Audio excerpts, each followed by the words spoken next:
How to manage depression. Why do we feel lost most of the time? There are many terms that keep repeating in our daily lives. Some to name here are FOMO, TFW, ghosting, etc. Most of the days, we have no idea about these things and we fret over them, but once we get to know them, we don't feel anything anymore. Like some block has been removed and everything would get better, but it didn't. When I was young, we had cable and radio. I used to see whatever was on the television with limited options, and yet I was excited to watch those shows. I used to listen to songs that were being played and enjoyed the moment. I used to sing along with the song and it just made me feel complete. Then came the age of options, peers asking each other, did you watch that show on that OTT, over the top, do you even have that OTT, and then being judged. So I thought maybe that OTT was a really special thing, so I subscribed to it once and watched a few shows.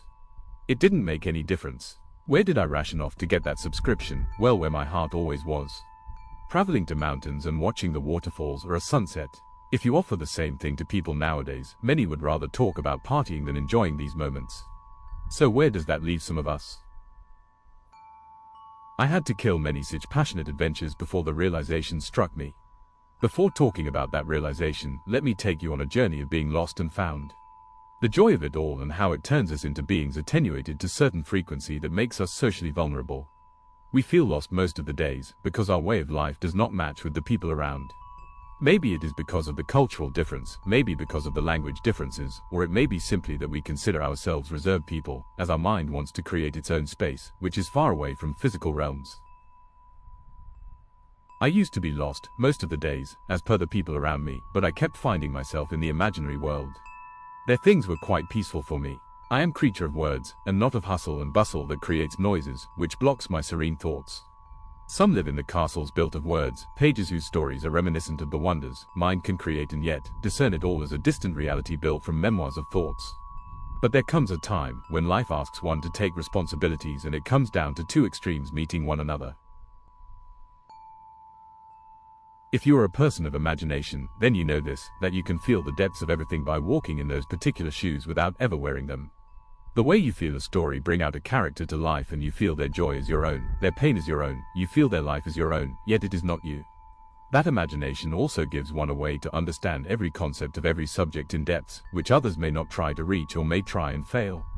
This kind of approach comes from years of dissociation and living in a realm that teaches one that life is just an abyss, where both physical and mental realm can meet and diverge to make one live, relive and find everything in ingenuity and loops.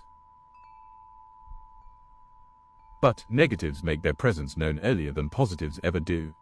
People try to avoid you as an eccentric, a maniac, or call you names. You may be on a right track in understanding things, but people whose mouths work more than their minds will make you feel that you are wrong.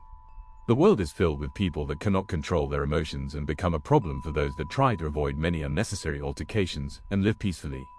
We call them bullies, but in reality they are the product of the accepted surroundings, and we become the outcasts.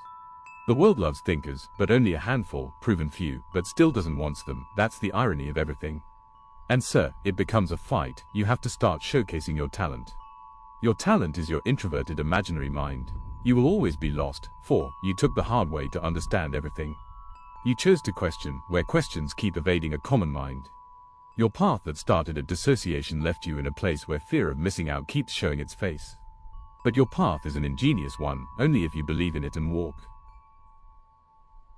The realization that I talked about earlier is, as a thinker, think about this: what are you going to get by proving people out there anything, much less your worth? The people that see your worth will never be telling you your thoughts or your life is shallow, stupid, or wrong. The people that see your worth will also be thinkers who understand your thoughts. When I started my journey towards a certain goal, I had to read and understand philosophy. Now, when I started doing it, I noticed something. People on social media talk more about those philosophers that by now even you might be familiar with. But have you read about their history? Well, first and foremost, they spent time in solitude, and second, most of them were ascetics and teachers. Now talk about fear of missing out, it's just a term. We have missed out millennia's worth of information, for we live hardly in decades. We cannot be omnipresent, and social media made our small world too big to manage. So now, it comes down to us to just manage our mind, and let everything else be background noise. Every saint, every philosopher, every thinker you read about were concerned with their journey. After centuries, they might be getting recognition, but before that, when they were alive, just imagine the life they must have lived. Everything, good or bad, extremes or neutrals, get balanced somewhere, but if we keep chasing extremes, we will lose that balance, and we will be walking a path that leads to our downfall. Your worth is not to be proven to those that don't recognize your struggle. Depression, from my personal experience, comes from dissociation. We are so adept at seeing patterns and overanalyzing situations that we start seeing bad and only bad. Every time we open our mouth, ends up in arguments. Every time we speak about something, people look at us as outcasts. And it leads to silence. We start minding our words and find ourselves in the imaginary world. Again and again, it becomes a second home. Our words have value, but we forget that the worth of them is not for the present to judge. To be found again is to put that imagination to good use. Problem is, you are trying to fit in. Why are you trying to fit in? Why do you want to be mediocre in life? Set some goals and use your mind. Don't let it walk in others' shoes. Make it compulsorily walk in your own. See the patterns. You don't need to understand them, just see the patterns. Start working on something you are passionate about. Keep it very personal to you. People never see the journey, they see only outcomes. So, let your journey be personal for you. Cut out people from your life if they distract you from your goals and drain you with unnecessary noise. Cut everything off that drains your energy. To be someone important, you have to become important for yourself. Being lost is your boon, which means you have questions, you have a life to figure out, and you are not a part of race. Life is itself an ingenious prospect that we hardly understand. And perfection is a myth. We are writing history as we speak. And we are trying to understand our own destiny, as you and I don't know where fate will lead us to, for it didn't tell us, but it gave us enough liberty to unravel it for ourselves as a first-timer at life. Why are you trying to fit inside FOMOs then? What is stopping you from bringing out your imagination into reality, and just making it your own? I would say, go and find your fate. Don't intoxicate your present in finding your worth. Don't let emotions drain you. If you feel compassion, make it your shadow, one that travels with you, lifelong without crossing path with your goals.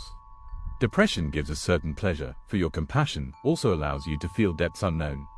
But if you want to be found again, you don't have to fight it or anything, you just need to be passionate about something enough to let that depression blues lead you and leave you in a place that you can feel the other side of that compassion, a perfect joy. And that's the first step towards living, that's the first step towards life.